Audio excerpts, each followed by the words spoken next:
The OnePlus 13 after 4 or 5 days of use now, and I gotta say, this is a year where you could believe the hype. This is a year where all those accolades that you get thrown at OnePlus for the OnePlus 13 are absolutely deserved. You know, I feel like there's a bit of, in the past, when a new OnePlus device would come out, because it's so different from what Samsung's offering, because the pricing is better, that we get maybe a little bit more excited than we probably should. The OnePlus 11 was a great phone, but plenty of shortcomings. OnePlus 12, even better, but there was the camera, there was the software, there was a few things that I felt were wrong with that device. The OnePlus 13 takes care of those. There's no glaring shortcoming, I think, with this particular device, at least to me in daily use. This is a phenomenal phone. If you're being honest with yourself, if you're an Android user and you're not married to any one particular ecosystem, this is all the phone you need and then some, for significantly less than whatever Samsung's going to start selling you next week. $900, link in the description, does help the channel. That promotion is still going, by the way. $900 gets you the 16 gigabytes of RAM, 512 gigabytes of storage. That is an absolute monster, especially when you combine it with everything else that you get with the OnePlus 13 for sub $1,000.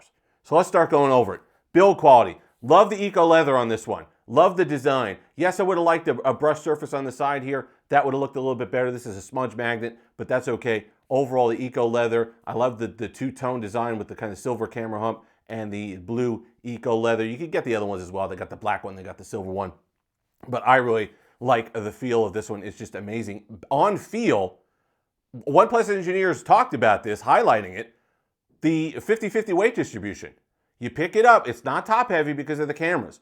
Really nice feel in the hand, just amazing. It's in the 2.0s, I believe, as far as weight's concerned. It's not a heavy device, especially for the size. Just an overall gorgeous and nice device in the hand. On the feel, speaking about it, part of that's the 2D glass, 2.5D glass, I should say. If you had a Pixel 2 XL, you know all about this. It's not curved, because the subtleness is right at the side here. It just is just enough of a curve of the glass to make swiping from the side that much more pleasurable. So when I'm swiping up or I'm swiping from the side, I don't get that sharp feeling every single time like I do on, say, the OnePlus 13R, which we'll have a video on later this week, or some of the other devices that just have sharp, flat edges across the board. It's just enough curve of the display to make swiping from either side a pleasant experience. Gorgeous display as always. I think it's tuned personally. You get a heck of a lot more as far as granular controls on the display with OnePlus than you do anywhere else.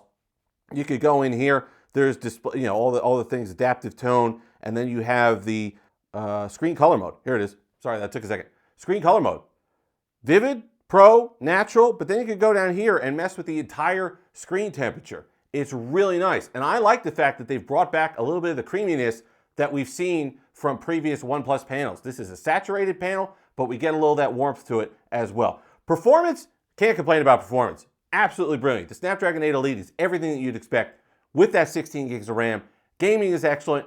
Daily performance is buttery smooth. It's just an overall excellent experience. Battery. This is one thing you're going to have to keep in the back of your mind when you're listening next week with to see what Samsung has changed on the battery. 6,000 milliamp hour battery. Silicon carbon battery. So new battery technology and a dual cell. So all those people that would jump up and down and say, oh, that 100-watt charging is going to ruin those batteries. They're toast. It doesn't matter how long, you're buying a OnePlus, but it's only going to last. Not now, okay? You got the new battery tech. You got the two cells to protect and better with faster charging. You have no problem. This thing charges blazing. I think I forgot to charge it overnight. This is the scenario, right? Forgot to charge it overnight. It was at 59%. I think 10 minutes later, we were at 95% and coming down to do the video. That's what you want. That's what you want.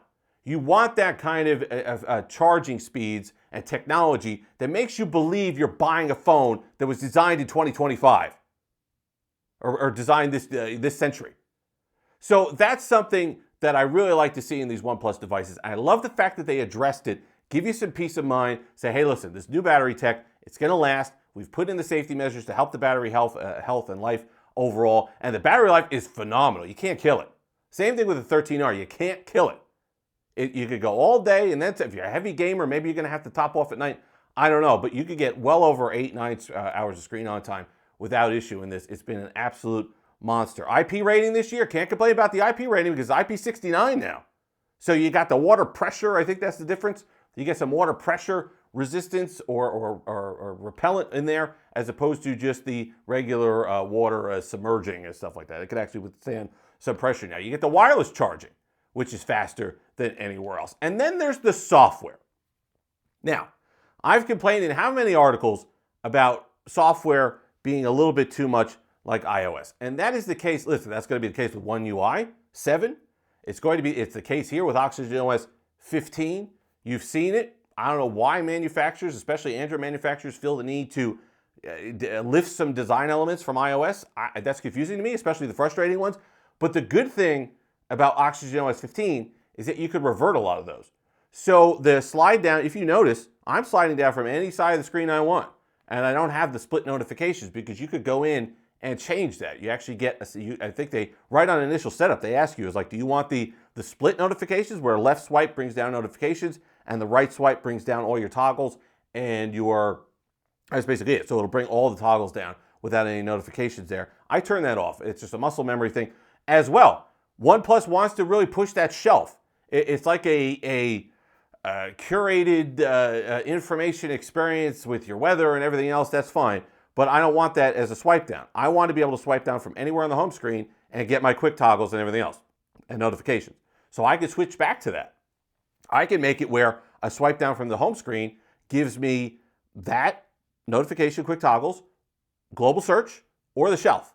I like that. I like being able to revert to that. Other things that have frustrated me in the past, the watermark on the Hasselblad watermark. Now they released a software update that it will ask you on initial, when it's the first time you open the camera app, it'll ask you if you want that watermark or not.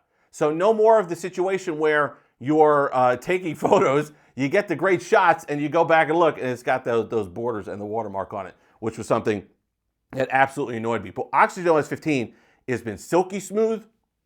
Haven't had any app issues. Haven't had any crashes. You get the occasional notification thing on the lock screen, which you have to turn on, by the way, isn't turned on by default. So go in and turn on your lock screen. But overall, a smooth and nice experience and just probably the best software. That's why I'm not going to eat their lunch about the iOS stuff.